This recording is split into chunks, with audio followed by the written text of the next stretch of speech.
Nakakaiyak, nakakakilig, nakakatawa, nakaka-inlove. Dear MOR. Dear MOR, magandang tanghali sa inyo, Popoy at Bea, at ganun na rin sa lahat ng listeners ninyo. Naisipan kong magbahagi ng kwentong pag-ibig ko dahil alam kong maraming matututunan ang mga kamorkada sa naging karanasan ko. Ako nga pala si Rai, 27 years old, a hardworking professional. Nasanay akong hindi masyadong humihingi ng tulong sa mga magulang ko. Simula noong nag-aral ako ng college, natuto na akong itaguyod ang sarili ko. Kaya malaya rin akong nakakapagdesisyon sa mga gusto kong gawin sa buhay. Hindi masyadong malapit ang loob ko sa pamilya ko, kaya mas nasanay akong kausap ang mga kaibigan ko. At syempre, ganun din ako sa boyfriend kong si Mike. Popoy at Bea, nakilala ko si Mike sa unang work na napasukan ko. Hindi nga lang agad naging kami dahil busy pa kami noon sa kanya-kanyang naming buhay. Lumipat din ako sa ibang company after 2 years, kaya hindi kami nagkaroon ng special connection bukod sa pagiging workmates. Pero mula noong nagkahiwalay kami, naging madalas ang pag-chat at pag-date namin hanggang sa naging kami na nga eventually. Sobrang ideal boyfriend si Mike, Popoy at Bea. Mapagmahal siya at may maayos na income. Siya yung tipo na maraming plano para sa relationship. Hindi siya naghihintay lang sa kaya kong i-offer. Instead, gumagawa siya ng paraan para mapatibay ang pagsasama namin. Bumuo siya ng maraming pangarap para sa aming dalawa at unti-unti niya yung tinutupad.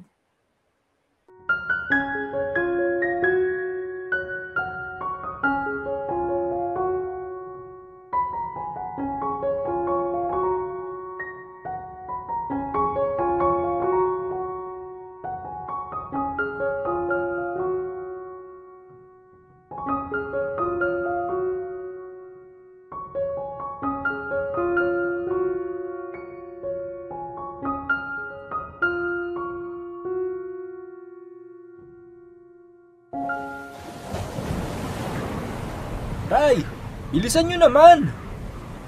Eto na. Oy, Bes, bilisan mo naman kasi. Oo na, nagmamadali naman kasi masyado yung isa doon.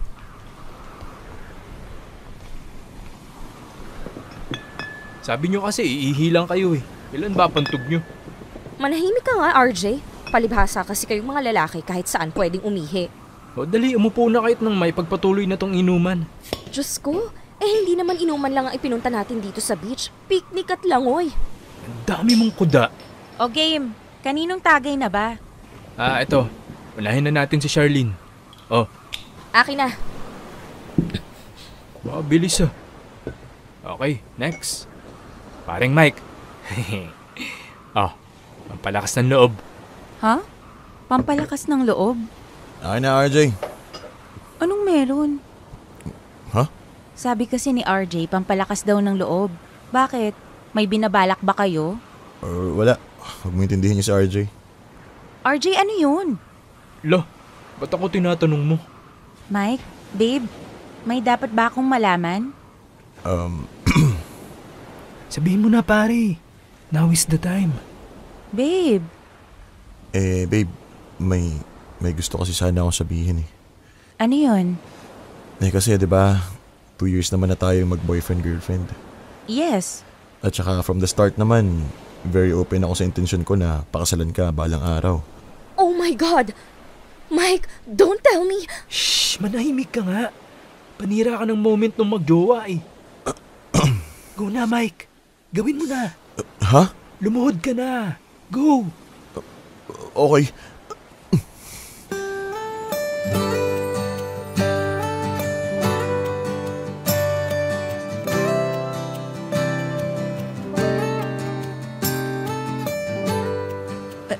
Babe? Gusto ko sanang tuldukan na yung pagiging mag-boyfriend-girlfriend natin. Sa loob ng 2 taon, nakilala kita ng mas malalim. Marami akong bagay na natutunan tungkol sa'yo. Naging welcome ako sa pamilya mo at ganun ka rin sa pamilya ko. At palagay ko oras na para tayo naman bumuo ng sarili nating pamilya. Babe. Raisa, babe, sa harap ng mga kaibigan mo, gusto ko sanang tanongin sa'yo to. Will you marry me? Babe naman eh. Ginulat mo naman ako. Sorry ah. Ngayon ko pa naisip na gawin to sa halip na mag-enjoy tayo. Hoy, Ray! Ano na? Naghihintay ng sagot si Mike, oh. Masakit lumuhod sa buhangin, oy. Yes. I want to marry you. Yes. Oo nga. Thank you. Thank you, babe.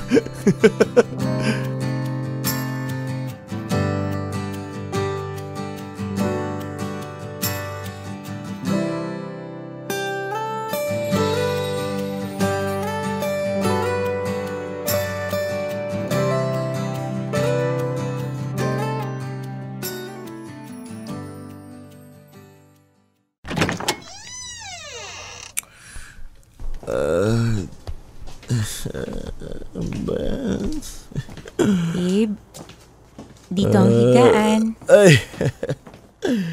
Sorry, babe. Inlit na nga ako eh. Dapat talaga hindi ka nakikipagsabayan ng inom sa RJ na yun eh. Hindi ako alam, babe. Kaya ko pa naman eh.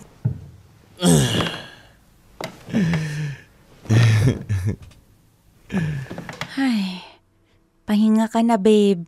Naparami ka ng inom eh. Hindi ka naman sanay. Babe?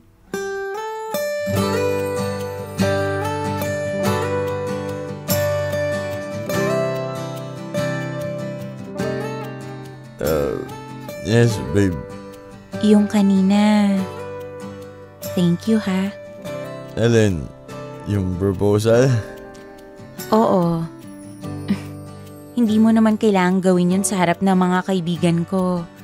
Pero ginawa mo pa rin. Alam mo, babe, proud ako na ikaw ang girlfriend ko. At excited na mag-fast forward tayo sa future. Kasi alam kong ikaw yung makakasama ko eh. Kaya hindi ako mahihiya na ipagsigawan sa buong mundo na mahal kita. Na gusto kitang mapang-asawa. Aww. Thank you, babe. Pinakilig mo naman ako masyado eh. Mahal na mahal kita, Rai. Mahal na mahal. Hindi man bituin sa iyong paningin, liwanag ko ibibigay pa rin. Dahil ikaw ang aking mundo at ako ang Puyat Bea, dahil nga mas nasanay akong kasama sa mahalagang okasyon ng mga kaibigan ko, sila na din ang tinuturing kong pamilya. At sa kanila ko din unang pinakilala si Mike nung naging kami. Naging maayos naman ang pagtanggap nila kay Mike. Magaling din makisama ang boyfriend ko, kaya hindi naging mahirap para kila Lance at Charlene ang pag-welcome sa kanya sa barkadahan. Itinuro nilang parang totoong kaibigan din ang boyfriend ko. At naging saksi sila sa kwento ng pag-ibigan namin ni Mike. Mula sa first stages ng relationship hanggang sa mauwi na nga kami sa pagpaplano ng kasal. Popoy at Bea, napaka-espesyal para sa akin nung gabing nag-propose si Mike dahil nasaksihan niyo ng mga mahalagang tao sa buhay ko. Para sa akin, parang kasama na rin namin sila sa pagpaplano ng nalalapit naming kasal. Medyo matagal pa ang hinintay namin ni Mike bago namin umpisahan ang wedding preparation. Pero nagdesisyon kaming magsama na muna sa iisang bubong bilang bahagi ng paghahanda. At doon ko mas nakilala ng mas malalim ang boyfriend ko. Doon ko natuklasan ang mga bagay na hindi ko pa alam tungkol sa kanya.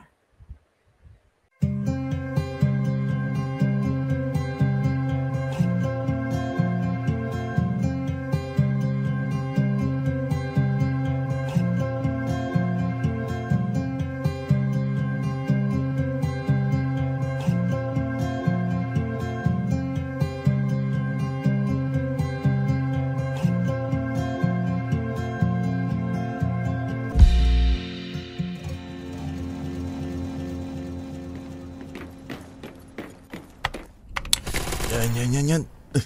Ano ba yan? Pangit naman itong kalaro eh. Ano ba? Bagal mo naman. Pabuhat naman oh. Ayusin mo naman. Ay. Ba't ang taas naman yata ng bill ko sa credit card? Asa pa nga? 7,000? Ay. Teka, anong merchant to? Talo na naman tuloy. Tindahan ng mga laruan to ha. Kasi naman eh. Wala naman akong binibiling laruan ng nakaraang buwan. Yan. Yan lang. Please. Babe? Babe? Oh, May binili ka ba gamit yung credit card ko? wait lang babe ha. Tapusin ko lang tong game. Parang ang labo naman ito. Ay. Babe? Saglit lang babe. Naglalaro pa ako eh. Mamaya na yan, babe. Importante to. Baka naman pwedeng mamaya na lang natin pag-usapan yan. Babe, please. Okay. Ano ba kasi yun? Ginamit mo ba yung credit card ko last month? Oo. Eh bakit hindi mo sinabi sa akin? Ginamit mo rin naman yung credit card ko ah. Ha? Hindi ah. Ginamit mo kaya, bumili ka ng makeup. Credit card ko yung ginamit ko dun, babe. Teka nga. Loh, Nasaan na ba hindi yun? mo tinignan bago ka nag-tap sa counter? Ay. Babe, sure naman kasi kung credit card ko yung nasa gamit ko. Malay ko bang mapupunta sa bag ko yung credit card mo? Ay nako. So, nasa iyo yung credit card ko? Oo. Paano nangyari yun? Pinagpalit ko nung nag-ayos ako ng gamit nung nakaraan. Ha? Bakit? Wala lang. Wala lang? Tapos bumili ka ng mga laruan. Bumili ka rin kasi ng makeup, di ba? Mas nauna ka pa nga bumili. Magkano lang yung total nun, babe? Wala pang 4,000. O bakit? Magkano ba yung binili kong action figure? 7. Konti lang naman diferensya. Ay, babe, alam mo namang nag-iipon ako para sa enrollment ni Kai eh. Sus, 3,000 lang yung diferensya eh. Grabe, napakamatuusin mo naman. Kasi naman, babe, okay lang naman sa akin kung mangailangan ka ng pera. Pero sana para sa mahalagang bagay naman. Hindi para sa pang-display lang na laruan. Huwag mo namang nilalang yung laruan ko. Yun na nga lang yung libangan ko eh. Alam mo naman katakot-takot na stress ang inaabot ko sa work eh. Ay, okay, sige. Palalampasin ko yung pagbili mo ng mga laruan. Pero babe, sana naman credit card mo na lang yung ginamit mo. Oo na. Di ko naman alam na magagalit ka pala ng ganyan eh. Hindi lang naman kasi yung pera yung issue dito, babe. Sinadya mong pagpalitin yung credit cards natin. Para saan? Huwag mo nang palakihin yung issue. Sorry na. Wala naman ako masama intensyon dun eh. Ay, okay. Huwag mo nang gagawin ulit yon, babe, ha? Kung may gusto ka, pwede ka namang magsabi sa akin. Oo babe. Sorry na. Send ko na lang sa account mo yung 4,000. Huwag na, hayaan mo na yon. Regalo ko na lang yun sa'yo. Pakisoli na lang yung credit card ko, babe. Okay.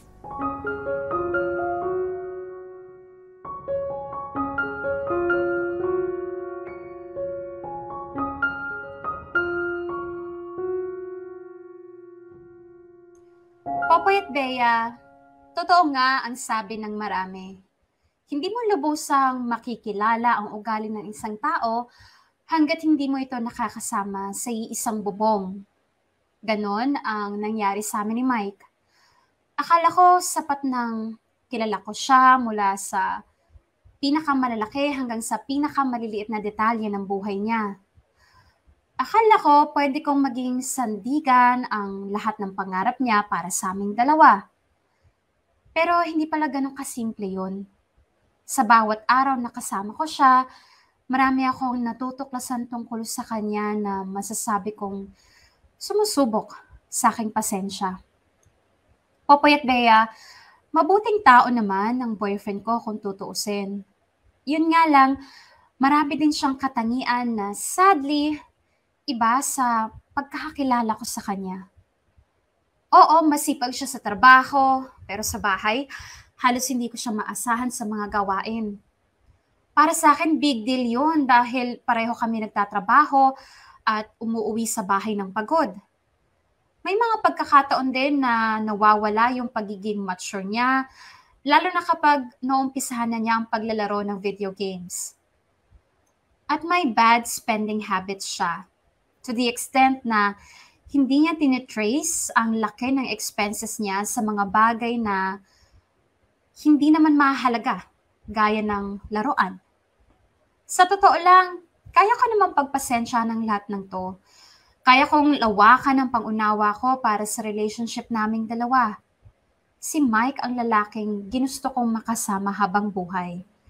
Kaya hanggat kaya ko, iniintindi ko kung ano man ang mga pagkukulang niya.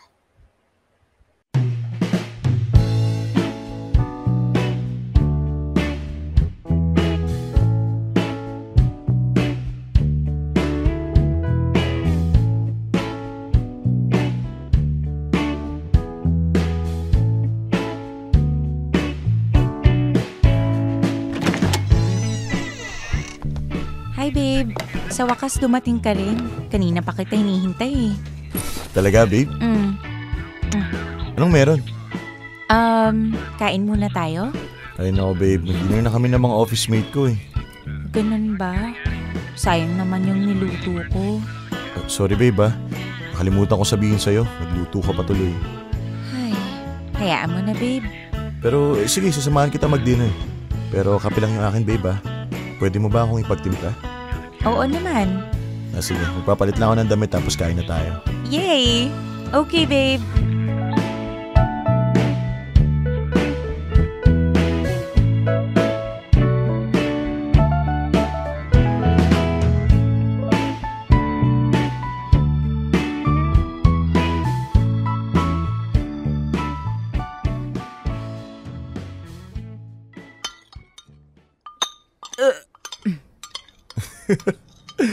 Busog na busog ako Oo nga eh. Hindi mo kasi ako sinamahan eh. Kailangan ko tuloy ubusin lahat ng pagkain. Ang sabihin mo, matakaw ka lang talaga. Uy, grabe ka naman sa matakaw. Oo kaya, tingnan mo nga mas malapad ka na sa upuan. Anyway, ano pala yung sasabihin mo, babe? Parang nawalan na ako ng gana. Ito naman, babe ko, binibiro ko lang eh. Sorry na. May ibibigay pa naman sana ako sa'yo tapos puro ko namang pang-aasar. Talaga? Ano yun, babe? Oh. Uy! Ano to, babe? Merch yan ng favorite mong team. Talaga? No, thank you, babe Ang ganda. Ay, ito yung nakita ko sa Facebook page nila. Salamat talaga, babe You're welcome, babe. Babe? Bumili rin kasi ako ng dress para sa event namin sa office. Talaga? Patingin niya. Wait. Isusuot ko muna. Wait mo ako rito, babe, ha? Okay.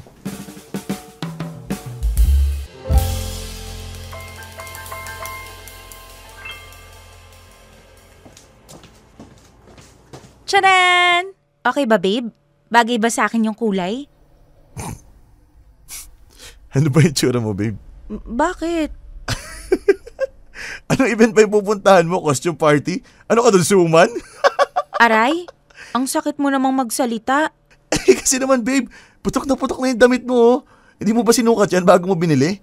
Sinukat. Hindi mo lang sinabi ng sales lady sa'yo na pangit tingnan. Sa loob ng dressing room ko lang naman kasi sinukat.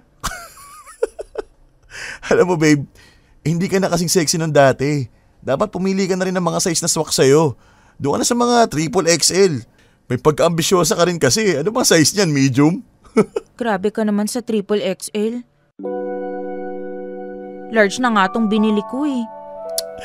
Mag-diet ka na kasi. Takaw-takaw mo kasing kumain eh. Alam mo kanina ka pa ha? Kung hindi ka na nasisexihan sa akin, pwede mo namang sabihin ng maayos eh. Hindi yung mga aasar ka tapos tatawa ka pa. Oh, huwag kang magalit. Nagsasabi lang naman ako ng totoo eh. Oo, alam ko. Yun na nga yung masakit eh. Kasi alam kong hindi ka basta nang aasar lang. Nananampal ka na ng katotohanan. Alam mo na nga insecure na ako sa sarili ko tapos gagatungan mo pa. Ay, ligpit ko na nga lang to. Baka kung ano pang masabi mo. Oo babe, teka lang. Di ko naman kaagad babe.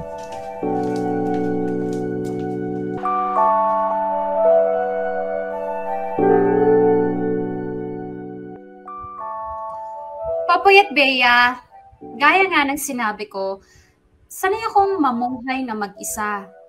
Kaya nakakapanibago para sa akin ang magkaroon ng kasama sa isang bubong. Hindi ko tuloy alam kung normal lang ba ang mag-adjust para sa taong kasama mo sa isang bahay. Normal lang ba na magkaroon ng mahabang pasensya para maiwasan ang hindi pagkakaunawaan? Para sa kagaya kong independent sa mahabang panahon, hindi madali yun.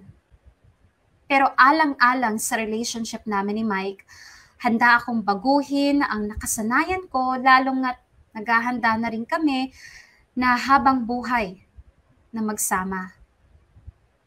Handa akong gumawa ng maliit na sakripisyo para sa inaasam kong tahimik na buhay kasama ang lalaking mapapangasawa ko. Pero hindi ko inakalang hindi lang pala isip ko ang dapat kong ihanda. Popoy at Bea, bukod kasi sa pag-intindi sa mga kakulangan ni Mike, hindi ko inakalang kailangan ko ring tiisin ang manakanakang masasakit na pang-aasar na naririnig ko sa kanya. Alam ko namang hindi siya seryoso sa mga yon, pero for someone na nagdaan sa maraming pagsubok to be the best version of herself, masakit makarinig ng mga puna, lalo na nga kung galing sa taong mahal mo. Minsan tuloy, napapaisip na ako kung dapat na ba akong maalarma sa lahat ng mga nakikita at nararamdaman ko.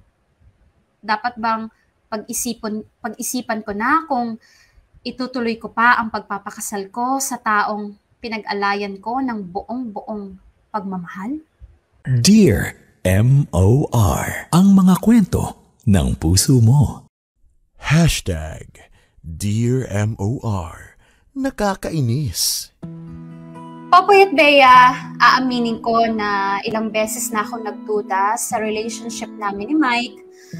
Para kasing hindi ito yung klase ng relasyon na pinangarap ko. Parang hindi ito yung na-imagine ko noong sumagot ako ng yes sa proposal niya. Gaya ng marami sa atin, gusto ko ng masayang pagsasama. Yung sweet at puno ng pagmamahal. But then again, hindi naman tayo nagmamahal para lang matupad yung mga pangarap nating love story. Hindi tayo pumapasok sa isang committed relationship para ma-fulfill yung mga fantasies natin. Nagmamahal tayo dahil pinipili natin yung tao na yun. Despite of all the shortcomings. Kaya pinili kong magstay sa relationship namin ni Mike. Pero habang tumatagal, Popoy at Bea, lalong dumadami ang reasons ko para pagdudahan ang pagmamahal sa akin ni Mike. Lumala yung pananakit niya sa akin gamit ang mga pang-aasar niya. Nariyan yung nasasabihan niya ako ng masasakit na salita na gaya ng balyena, kulikba, at kung ano-ano pa. Minsan ko nang nabanggit sa kanya na nasasaktan na ako sa mga pang-aasar niyang yon. At nagsorry naman siya. But after a few months, balik ulit siya sa ganong gawain. Hanggang sa nasasanay na lang ako at na-immune sa harmless remarks niya. Nakikita ko naman kasi na beyond all those things, nandun pa rin. Yung Mike na maraming pangarap para sa aming dalawa. Nanalig ako na pagmamahal pa rin ang mas nananaig sa relationship naming dalawa.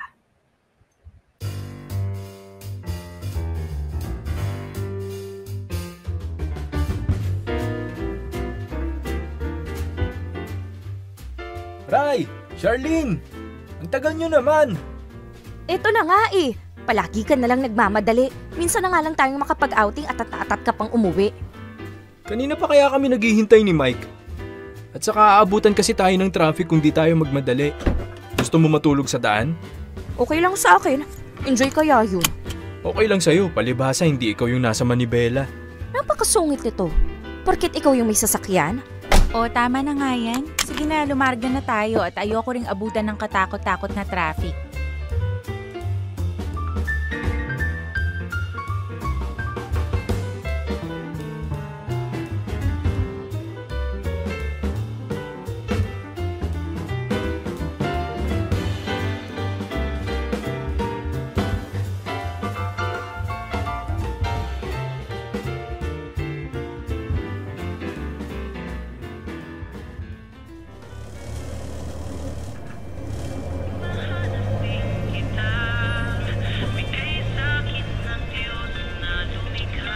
Ba't naman pangkasalan yung songtripan mo, RJ?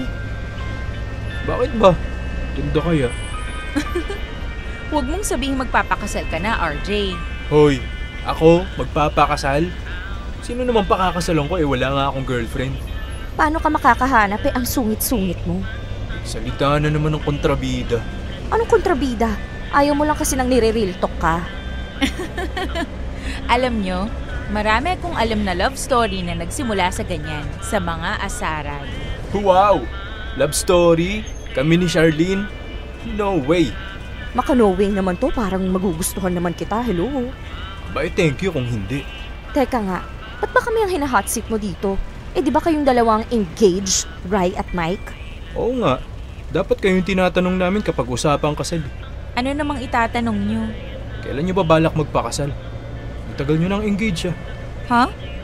Yung buwelo pa tol, alam mo naman, mahirap magpakasal ng hindi ready. Hindi ready saan? Emotionally? Financially? Both. Both? So, hindi kayo ready financially and emotionally. Kung ganun, ba't ka nag-propose kay Rai? Hindi naman sa hindi pa kami ready, kaya lang, kailangan pa na mas malupit na paghahanda eh. Ganun? Pero may mga naumpisahan na kayong plano. Wala pa? Tumitingin na rin ako ng mga photographer sa Facebook na pwede naming i-hire. At saka ng design ng wedding gown. Tumitingin ka? So, ikaw lang? Busy pa kasi si Mike sa work. Alam mo na, mahirap naman kung abalahin ko pa siya. Pero Mike, ikaw ba sure kang gusto mong pakasalan si Rai? Oo naman. Okay, nakakapagtaka lang kasi Kasi mahigit 1 taon na kayong engaged, pero parang wala pa kayong nasisimula na wedding plans. Hayaan nyo, kapag nakapag-umpisa na kami, papaalam agad namin sa inyo. Basta ngayon, kailangan pa namin ng matinding buwelo.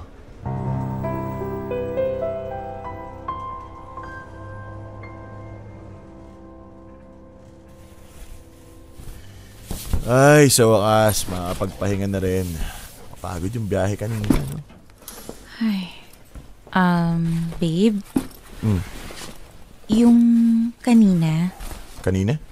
Yung tanong nila Charlene, napaisip kasi ako, kailan ba natin sisimulan yung wedding plans natin? Narinig mo naman yung sinabi ko, babe, di ba? Kailangan pa natin ng mahabang preparation. Hindi pa tayo ready, lalo na ako. Hindi ka pala ready.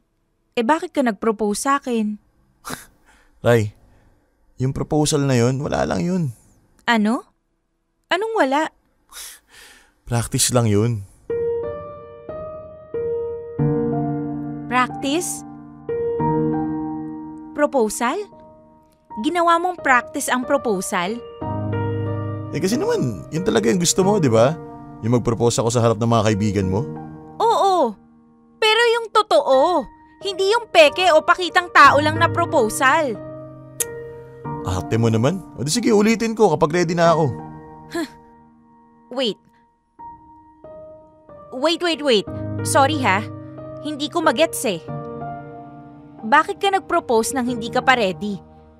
Hindi ka ba sincere? Joke lang ba yun para sa'yo? Hindi yun joke, okay? Practice nga practice. Ibig sabihin preparation para sa totoong proposal. Alin doon yung hindi mo bagets, ha? Ewan ko sa'yo, Mike. Hindi ko alam kung paano mo nagawa yung ganon. Alam mo ba kung gaano ko kasaya nung gabing nag-propose ka? Emotions ang involved doon.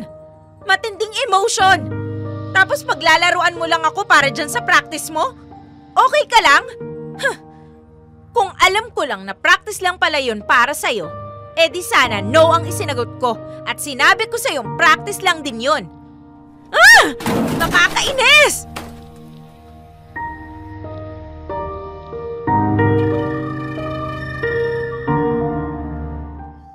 Popoy at Bea, ito na yung moment na umakyat lahat ng dugo ko at nabuisit ako kay Mike. Sinong matinong lalaki ang gagawing practice ang wedding proposal? Para saan? Para lang i-please ang girlfriend niya? Para magpasikat sa barkada? Who would want a fake wedding proposal? Dito na ako napaisip, Popoy at Bea. Bukod sa proposal, ano pa kaya ang hindi totoo sa relationship namin? Yung love, yung mga pangarap niya, yung samahan na nabuo namin, lahat ba yun practice lang din? Kung oo, dapat bang itigil ko na lahat ng to? Kung hindi, should I stay hanggang sa maging ready kami na gawing totoo ang lahat? Matagal akong na-stuck sa question na should I stay or should I go?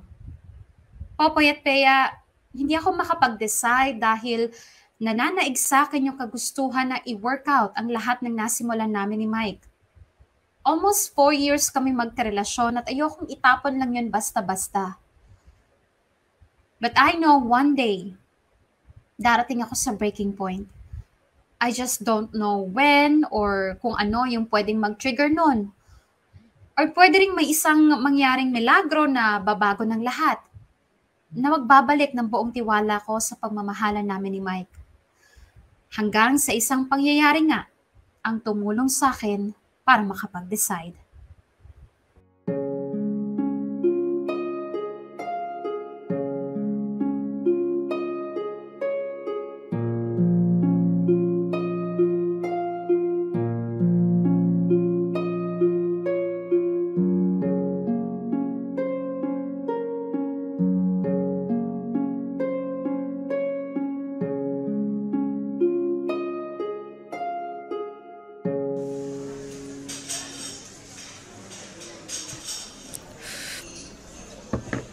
In fairness ha, ang tagal na nung huling beses mo akong niyayang magkape.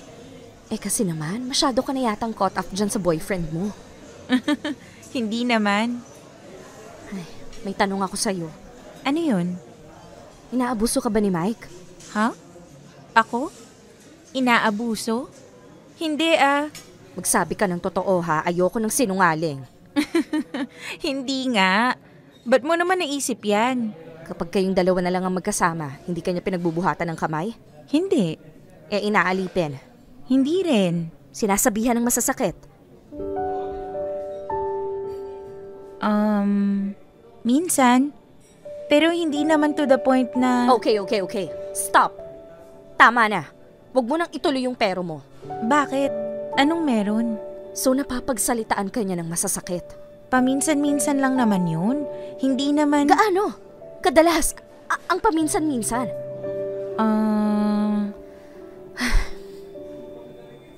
Sinasabi ko na nga ba may kakaiba dyan sa Mike na yan Teka, ano bang meron?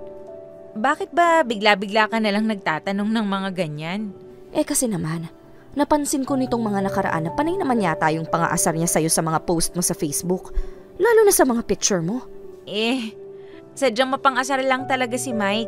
Girl! Hindi! Hindi simpleng pang-aasar lang yung ginagawa niya. Below the belt na yung mga hirit niya madalas. Ay, take it as an inside joke lang, okay? Sa aming dalawa lang yun. Talaga? Inside joke? Okay lang sa'yo na tinatawag kanyang balyena? Ulit ba? At ito pa ha, sa isang video mo na sumasayo ka, tinawag kang GRO. Abate! Hindi na magandang biro yun. Ganun naman talaga siyang magbiro? Hindi na nga kasi biro yun. Gumising ka nga. Form of abuse na yun. Hindi naman niya ako sinasaktan Hindi ka nasasaktan sa mga hirit niya? Sa mga pang-asar niya? I mean, oo. Pero at least, hindi naman niya ako pinagbubuhatan ng kamay. Tanga! Ang abuse hindi lang sa pisikal. Meron tayong tinatawag na emotional, mental, at verbal abuse. Gano'n na niyang katagal ginagawa sa'yo yan? Ang alin? Yan! Yung mga sablay niyang hirit na joke na masasakit. Simula nung nag-live-in kami. Ano? My God, Rai! Tiniis mo ng ganun katagal?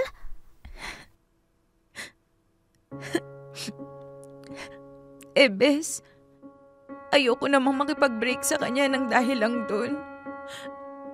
Baka sabihin niya, masyadong mababaw yung dahilan ko. O sige, ito na lang. Umamin ka sa akin. Nasasaktan ka ba sa mga salita niya o hindi? Yung totoo, ha? Nasasaktan. Ang totoo niyan, simula nung nakarinig ako sa kanya ng masasakit na salita, halos gabi-gabi na akong umiiyak nang hindi niya alam. Lagi kong kine-question yung sarili ko kung tama ba yung desisyon ko na tumira sa iisang bahay kasama si Mike. Tapos, papakasalan ko pa siya.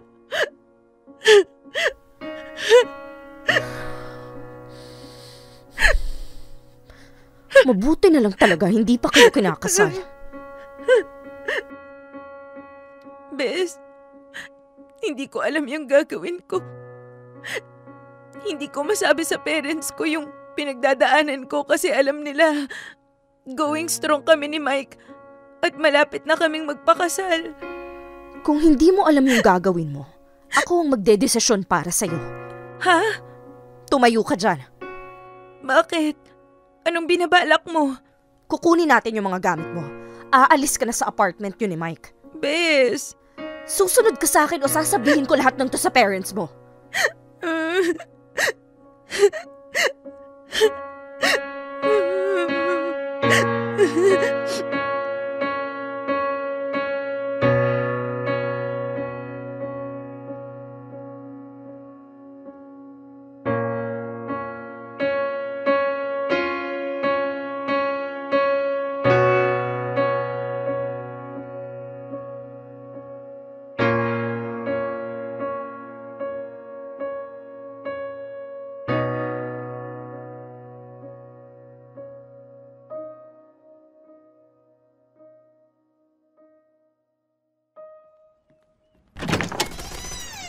Uy!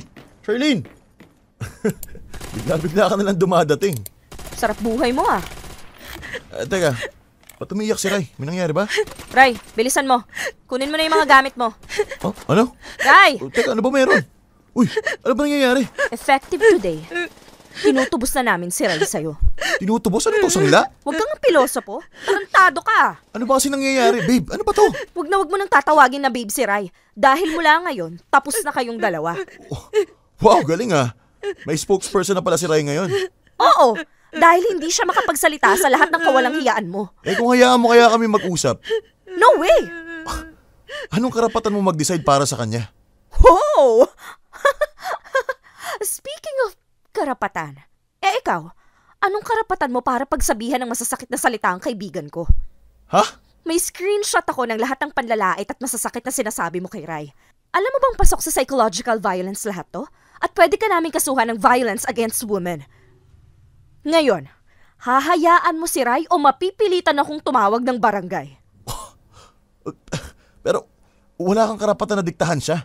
May sarili siyang buhay. Siya lang ang pwede mag-decide para sa sarili niya. Mike, tama na!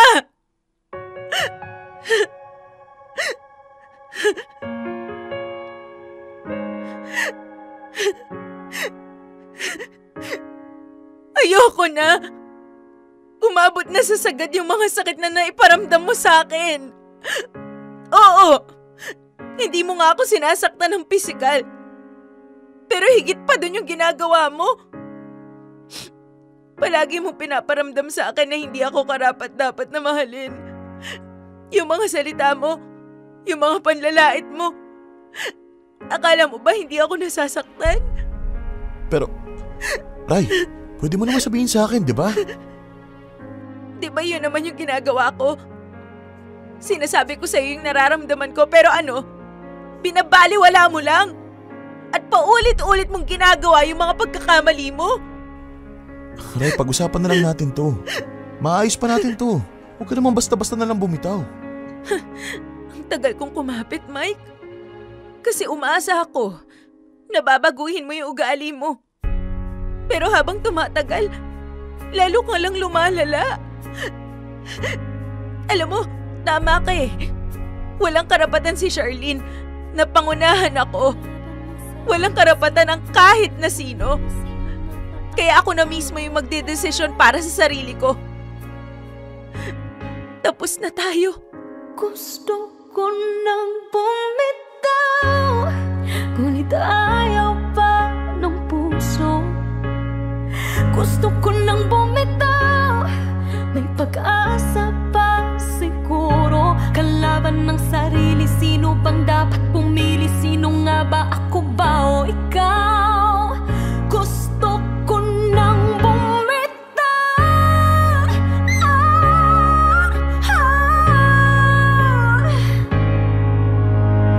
Kung kalungkutan kong kaligayahan mo, kung pagkagapos ko'y paglaya mo.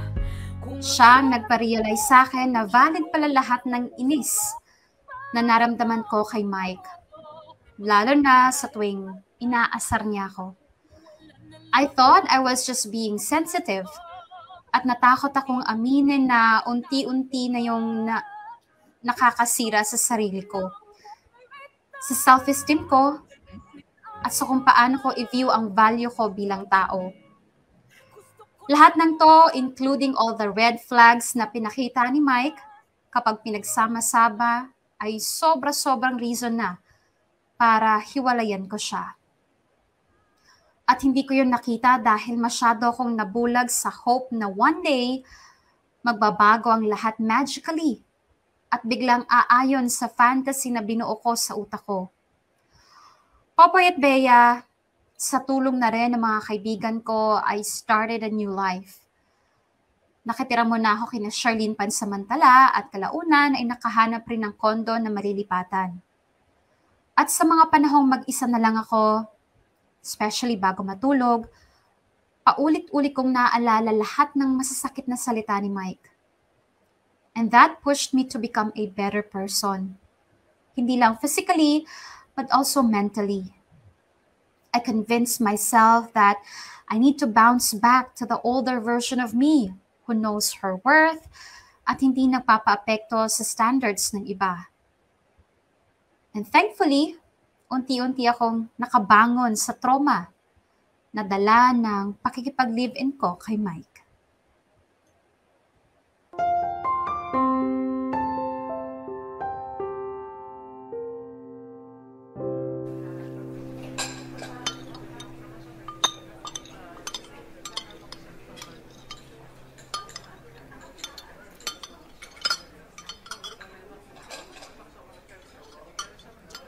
Okay tong place na to ah. May ganito kagandang kainan pala dito. Well, oo naman. Ikaw kasi. Puro ka na lang yata pagmumukmok sa bahay. Paanong hindi magmumukmok? Ang hirap lumabas ngayon sa dami ng protocol. Ngayon na lumawag naman ng restrictions, I guess deserve mo naman ang lumabas na ng bahay, no? Kamusta ba ang pag-iisa mo sa bahay? Hindi ka ba nalulungkot? Sakto lang. Palagay ko, yun talaga yung kailangan ko. Isolation. Sa sobrang sakit ba naman ang pinagdaanan ko noon, medyo na-disconnect na ako sa sarili ko. Kaya kailangan ng matinding self-assessment, self-affirmation, and self-love. Alam mo na. Masakit pa rin ba? I mean, minumulto ka pa rin ba ng alaala ni Mike? Well, minsan nag-e-echo pa rin sa utak ko yung mga masasakit na salita niya. Parang nire-remind ako na hindi ako kamahal-mahal. Pero malaking bagay yung mag-isa lang ako sa bahay kasi wala akong ibang nakakausap kundi yung sarili ko. Siyempre, puro magaganda yung sinasabi ko sa sarili ko. Tama yan. And I'm happy for you. Salamat. Ikaw yung nagpa-realize sa akin na dapat na akong umalis sa kumunoy na yun. Yun lang naman ang ginawa ko. iparealize sa'yo ang katotohanan. Ikaw pa rin ang nag-decide para sa sarili mo. Ay, grabe no? Masyado akong nagbulag-bulagan noon. Hindi ko alam na unti-unti na pala akong nasisira from within. Akala ko, simple lang yun pero hindi pala. Napakalaking trauma pala nung iniwan sa akin ng experiences ko kay Mike. Pero, naka-move on ka na ba talaga? Oo naman. Kahit iharap mo pa sa akin si Mike, no more hate, no more love, no more anything. Okay, good!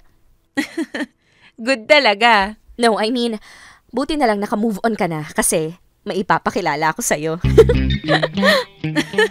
Ano? May ipapakilala ako sa'yo.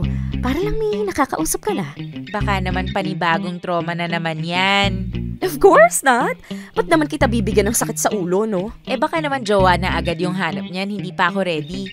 Oo, alam ko naman na hindi ka pa ready. Hindi ko na naman sinabing jowain mo agad. Basta, kilalanin nyo lang muna yung isa't isa. Ay, wait. Hello, Lance? Oo, andito na kami sa Samgyupan. Ha? Nasa pintuan ka na? Ay, ayun! Nakikita na kita. O, sige. Oh my God! Nandito na siya! Siya ba yung sinasabi mo? Mhm. Gaga, hindi mo naman sinabi ngayon kaagad. Hindi pa ako prepared eh. Nakakainis ka naman. Shh! Tumahimik ka. Ayan na siya. Hi, kanina pa kayo? Hindi. Kakarating lang namin. Upo ka. Thank you. By the way, Lance, this is Rai, my best friend. And Rai, this is Lance, office mate ko. Hi, Rai. Nice to meet you. Hi, Lance. Nice to meet you din. Naka-order na ba kayo ng food? Hindi pa nga eh. Order na tayo. Alright.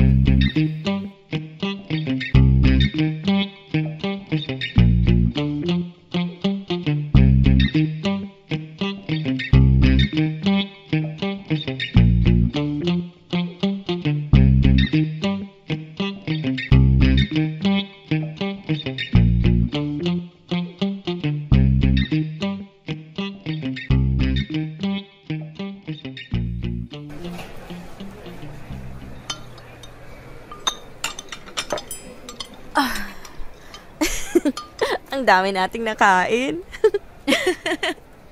Sasabihin ko sana ang takaw mo eh. Kaso, traumatic pa rin sa akin yung word na yon. Well, at least hindi ka natakot na pag-usapan yon. At nagagawa mo ng tumawa, ha? Ay, nako. Salamat na lang talaga at nakaraos na ako sa experience na yon. Anyway, Bes, mauuna na ako, ha? Ha? Agad-agad? Oo, magkikita pa kami ni RJ eh. Uy, naku. Yan na nga ba sinasabi ko eh. Hoy, wala lang yun. Nagpapasama lang siya bumili ng mga gamit para sa lilipatan niyang apartment. Bakit defensive? Ay nako, bahala ka nga dyan.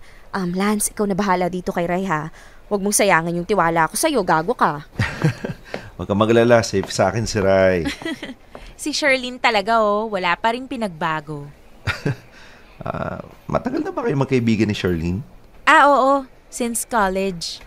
I see. Matagal-tagal na nga. Lance? Salamat sa pagpayag mo sa pakiusap ni Charlene ha, na pumunta dito. Naku, wala yun. Wala rin naman akong ginagawa sa bahay pag weekend eh. May itatanong sana ako sa'yo eh. Sure, go ahead.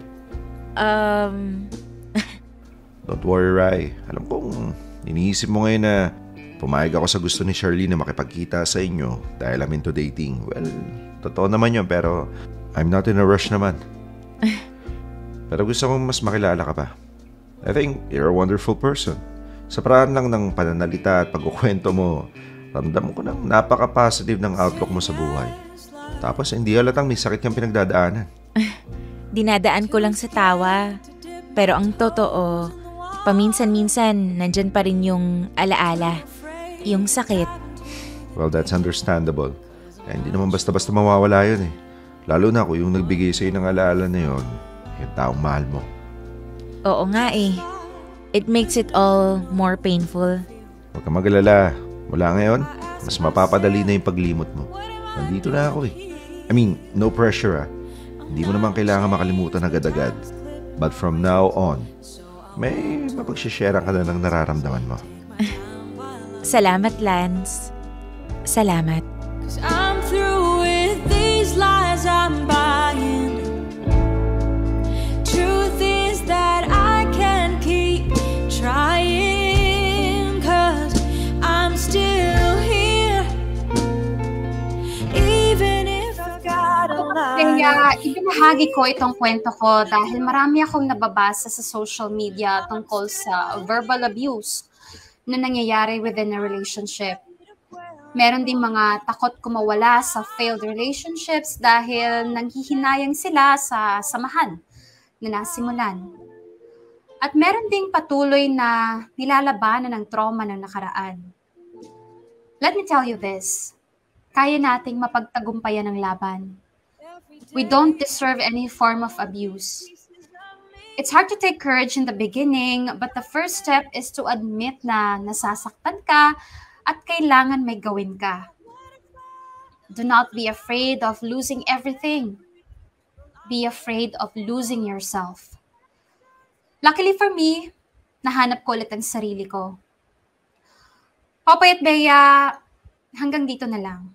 I know na hindi ganun kagrabe yung napagdaanan ko sa kamay ni Mike para maihanay ako sa darkest story ng programa nyo. But I hope kahit papaano, isa to sa makakapag-deliver ng one of the strongest messages ever. Sana may ma-empower ako kahit papaano. And by the way, Lance and I are still dating pero hindi kami nagmamadali. He knows very well kung ano ang pinagdaanan ko and he's willing to wait until I'm fully healed. Salamat ng marami, dear MOR. And I hope na marami pa kayong ma-feature na inspiring stories. Lubos na gumagalang, Rai. Dear MOR, ang mga kwento ng puso mo. Dear MOR, nakakainis.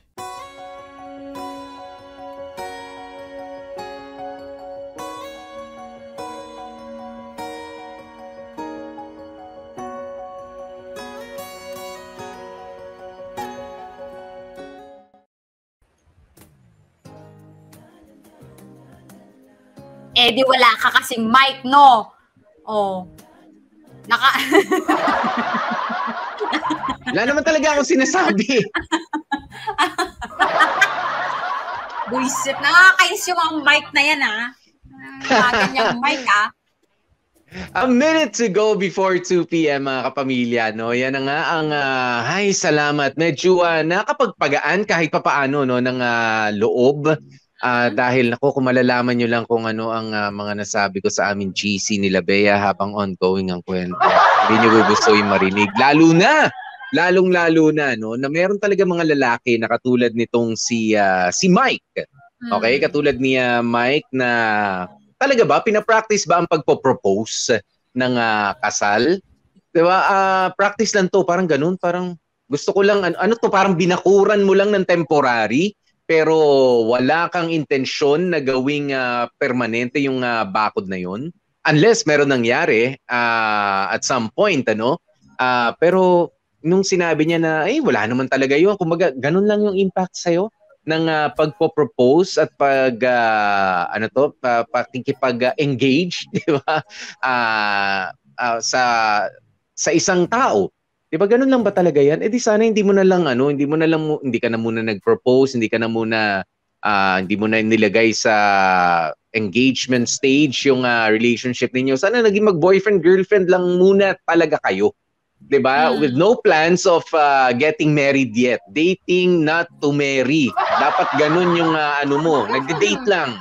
Ganyan. Tapos magpo-propose ka, ibig sabihin kasi niyan, mga kapamilya, no? Kapag nag-propose ka, so meron after the proposal, tinanggap, meron na kayong preparation. 'Di ba? Yung iba, months before the wedding, o yung iba naman kahit years pa, pero talagang sigurado ka na. 'Di ba? Sigurado ka na, kumbaga, by hook or by crook, talagang itutuloy mo to. Pero siya, ang sinabi niya dahil hindi, wala lang naman talaga yung gusto ko lang, bored? Bored ka lang. Or gusto lang Labo, magpasikat dun sa tropa. Pero alam mo, ba, gusto lang feeling ko- magpa-sweet sa tropa. Gusto niyo lang kunin yung moment. Ang kapal ng mukha mo. Sumisira ka na naman sa mga ano natin, mga kalalakihan, Mike eh. Ha, Mike, hindi maganda. Mike. Oo. Hindi, yan kasi yung sitwasyon. Yan sitwasyon, Mike, ano? Yung ayaw natin na nangyayari sa loob ng isang relasyon, Mike. Mike. Walang signal si Mike. Pero alam mo po, by feeling ko nung umpisa, nung happy pa sila, siguro galing sa puso din kahit papaano yung proposal, no? Pero yun nga, somewhere along the way, nung medyo nagkakainitan na sila in everything, nung dumadalas yung pag-aaway, yung dumadalas yung pagsisilipan, lalo na sa pera and everything, sa gastos, baka doon nagkaroon ng pagbabago sa isip ni Mike. So bilang pambawi niya, yun yung ano niya, yun yung paraan niya para bawiin yung proposal na ginawa niya. Hindi, ano yun, joke lang yun. Hindi talaga ako seryoso doon and everything, 'di ba? Pero isa to sa mga actually halo-halo yung factors. Merong sign of immaturity, merong tawag dito, merong verbal abuse, tapos merong naging insensitive itong si Mike, masyadong insensitive and everything. Pero ang nakakapagtaka Popoy, hindi naman gano'n nung magjowa lang sila. Pero nag-live-in lang sila, then bigla lang boom, saka nagsilabasan yung mga ganyang bagay. So ibig sabihin, it's either nagbago si Mike or yun talaga yung ganun na talaga siya. Pero yung 4 years nyo, best foot forward. Every time nagkikita kayo, palagi siyang pogi, palagi siyang gentleman, di ba? Palagi siyang, it's full of pretensions, yung nauna nilang pagsasama. Di ba? Pero kakailanganin ba talaga natin, Bea, na mag-live-in pa, to live in together, to move in together, para makilala natin ang isang tao? 'Di ba, ng lubusan? Kasi ako sa alam ko, marami sa mga kaibigan natin, mas nakikilala mo naman talaga kahit yung asawa mo sa araw-araw na pagmulat ng mga mata mo. 'Di ba? Meron ka mga characteristics niya na hindi naman siya ganun nung dalaga o hindi naman siya ganun nung binata.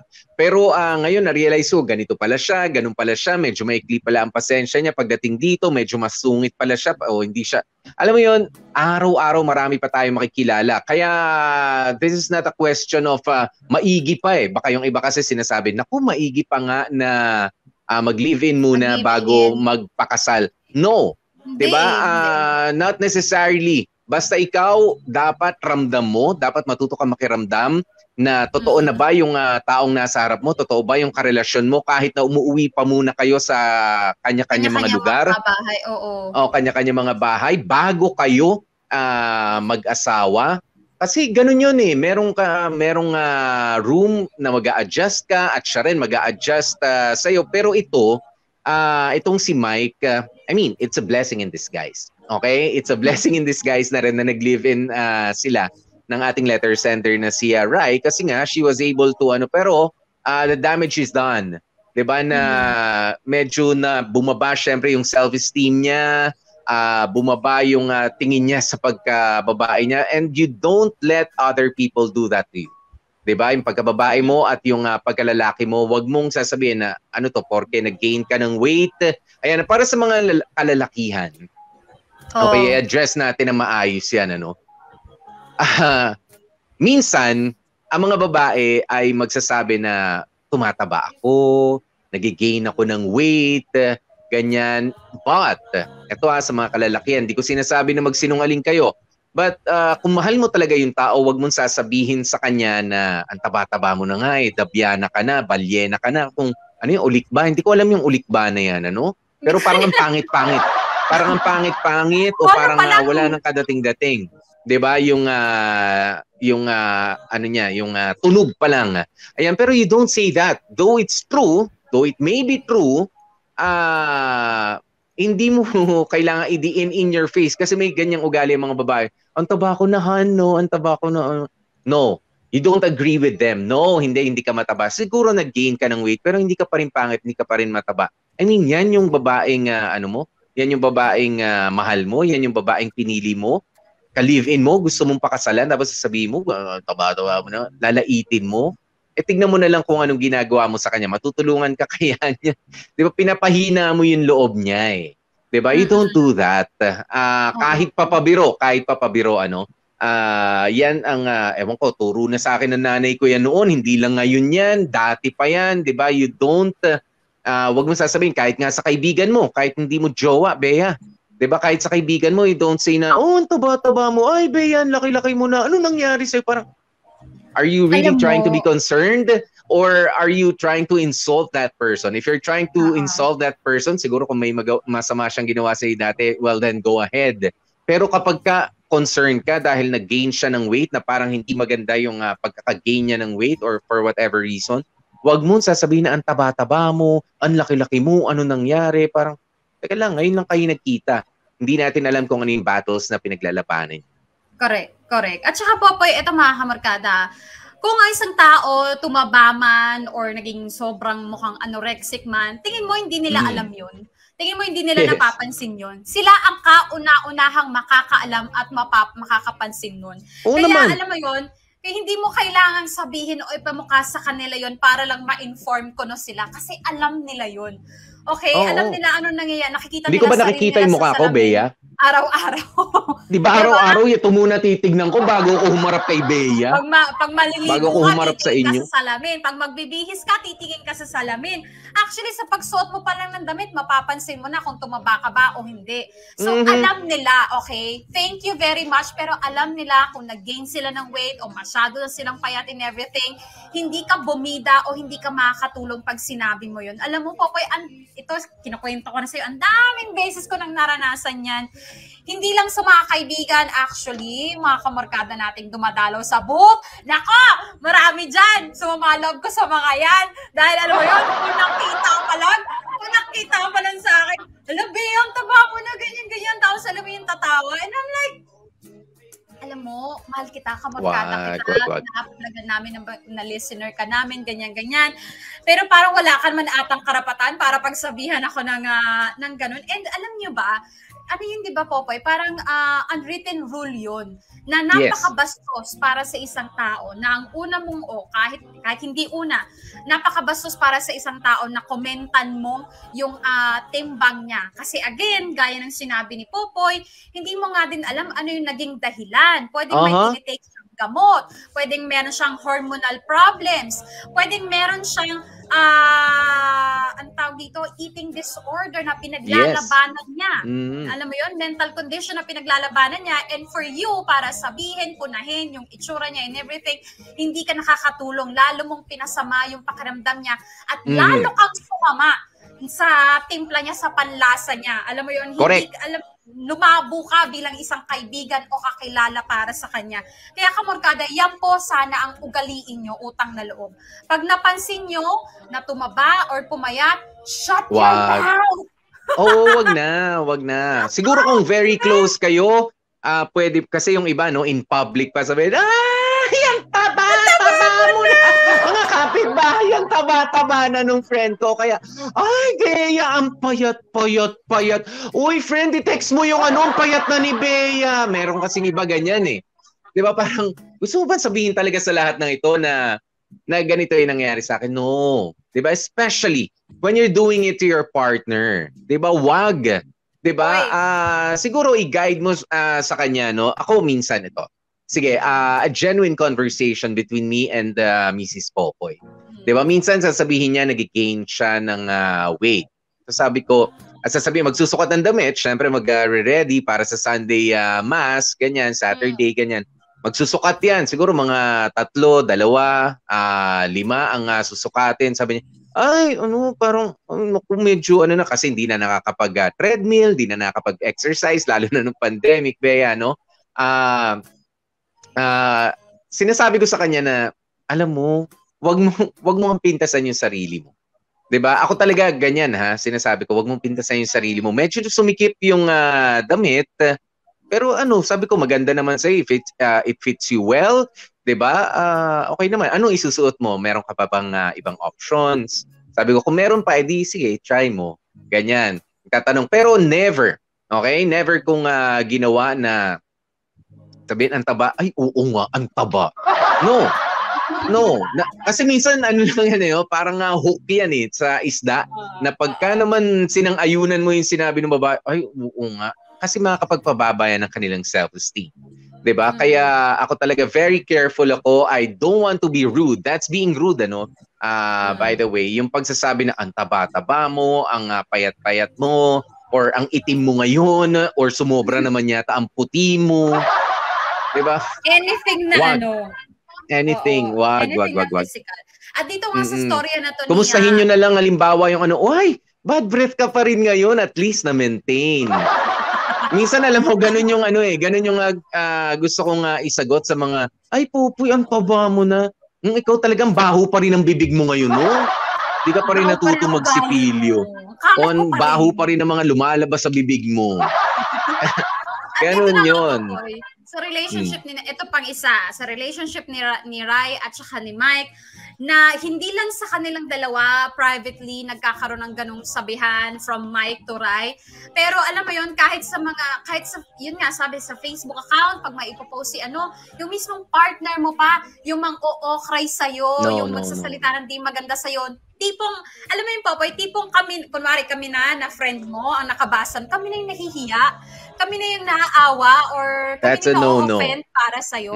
Alam mo, doon palang Rai at mga kamorkada na may ganong partner, doon palang red flag na yun. Red flag na yun na, kasi ngayon pa lang na magjowa pa lang kayo, okay, kahit pa paano may pa rin yan, Popoy, may restrictions pa rin yan and everything Pero dahil sa umpisa, ganyan paraan, kung kayo mag-asawa na, tumagal na kayo sa relationship, asahan nyo lalala at lalalayan. Kung ano man kayo, nung nag-umpisa kayo, it will only be malala Hindi siya para mawala bigla, kundi lalalayan. So kung ganyan parang sa umpisa, unless, Bea, siguro kung mga komedyante kayo, no? Yun ang career ninyo. Di ba, na naglalaitan kayo, dyan kayo kumikita ng pera, mga vlogger kayo na lalaitin nyo isa't isa, pero alam naman ng lahat naman ng kumbaga, kung pinagkakakitaan nyo, sige. Pero kung talaga ba, nilalait mo yung fiancé mo in public, tapos sasabihin mo, inside joke lang yan. Anong inside joke about it? It's in public, Diba, anong inside dyan? Nakapost sa Facebook, sa Instagram, nilalait. No, kita mo, bumaba na nga yung self-esteem talaga nitong si Rai, which is very wrong. Very wrong. Bukod dun po, mga kamorkada sa mga panlalait physically, another sign ng mga verbal abuse kapag sinasabihan kang tanga, sinasabihan kang bobo, alam mo yun, sinasabihan kang inutil, pag nag-aaway kayo, o kaya kahit in public or privately, o kaya kapag alam mo yun, pag nag-aaway ka, minumura ka, ganyan. Lahat yan, mga sign yan, verbal abuse, o di naman kaya, alam mo yun, sagad-sagarang pagmamalait sa'yo, na hindi mo kayang gawin to na kasi napakahina ng utak mo, napakahina ng pag-intindi mo. Pag sinabihan ka ng ganong kamorkada, asahan mo na hindi magiging maganda ang ending ng relationship ninyo. O di naman kaya, pag tinolerate mo yan, asahan mo hindi mawawala yan. Hindi magiging maayos yung relationship ninyo. Yes. Lulubog ka lang sa mababang self-esteem mo. Kaya alam mo, pag-isipan mo, kamorkada.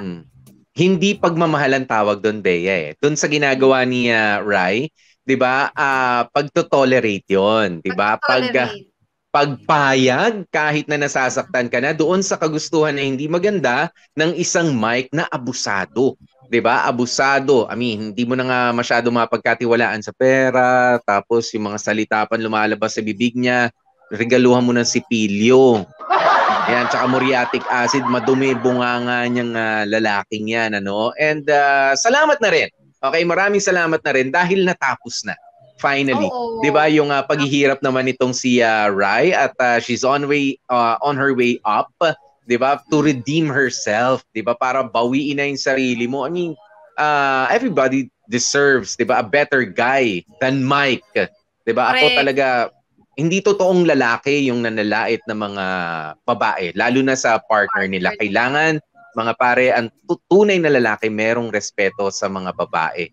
Kahit bumigat, kahit gumaan ang kanilang timbang, kahit kumulubot ang kanilang mga balat, kung talaga mahal mo, kailangan merong respeto. Yon ang keyword doon, respeto. In words, In words and in action, action. please. In action.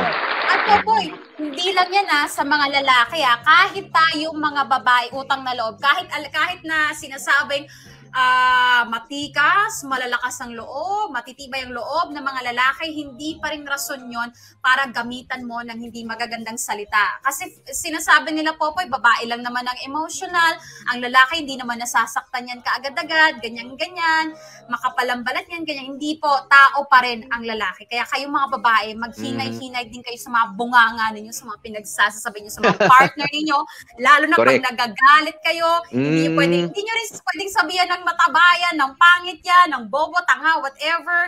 Kahit baho. Ano pa yan. Pero kung totoo mabaho, sige na. Yung mabaho medyo. Yung maligo na. Ligo na. Yun na lang sabihin nyo, ligo ka na. Ligo. Pero Papa, yung mabaho parang medyo, parang, baka pwedeng makalasot yun. Kung totoo naman kasi talagang mabaho, may baktol. Kung totoo. Hindi talaga at nakakaabala na. hindi naghihilot ng bato. Mga ganun leveling. Hindi naghuhugas ng... Emotional damage. At eto, last na to para sa akin, Papaya. Yung part na nanghihinayang sa relationship. Alam niyo, kabarkada, huwag kayong manghinayang sa taon na pinagsamahan niyo. Ang paghinayangan mo, yung mga taon pang darating na pagtitiisan mo. Kasi the more na pinapatagal mo, the more na, alam mo yun, nauubusan ka ng oras to finding what really makes you happy. So, alam mo yun, kung hindi ka na masaya, huwag mo na patagalin. Hindi naman sinasabi kung madaliin mo, okay? Na konting sakit lang, ay, break na tayo. Hindi sa ganon, okay?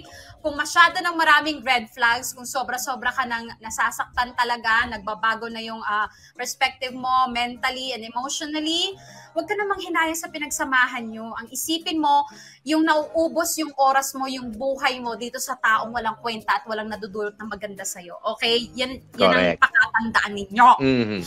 Sabi ni Paul Santos, magbasa lang tayo ng ilan, huwag magsalita ng masama, lalo na sa karelasyon. Buti na lang yung kakilala ko, pasok pa din sa standards niya kahit na large or extra large na. No to body shaming kasi love niya yun eh.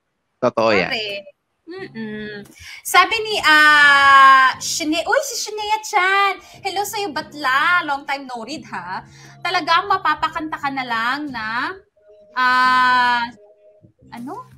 mapapakanta ka na lang ng knife kasi words cut like a knife. Emotional damage is more serious than physical.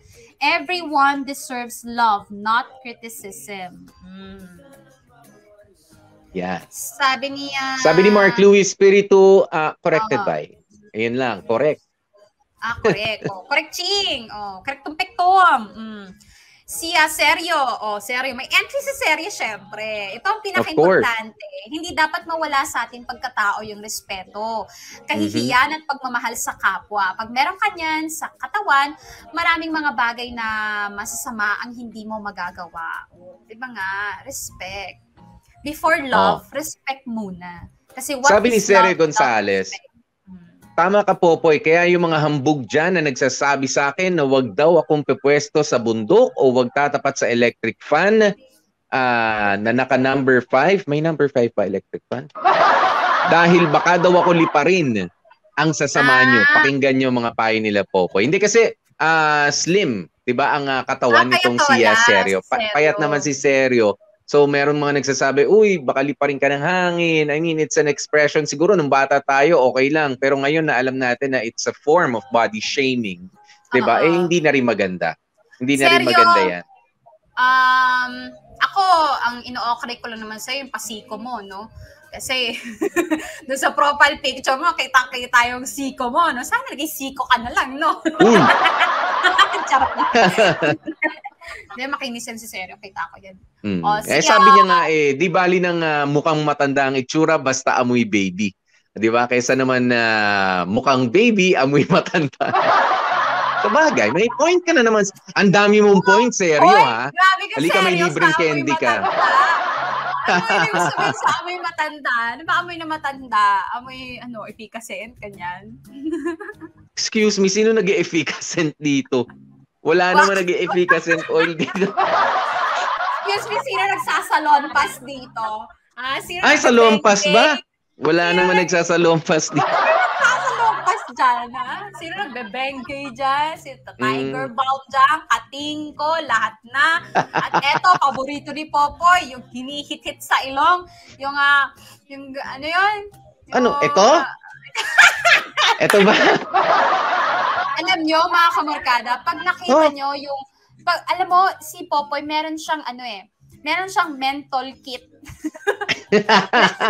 Lahat nandun, inhaler, Tiger Balm, meron Epicacin, lahat ng menthol, yung pamparelieve kamorkada ng mga ito sakit yan, no? dito. Nandito po yan.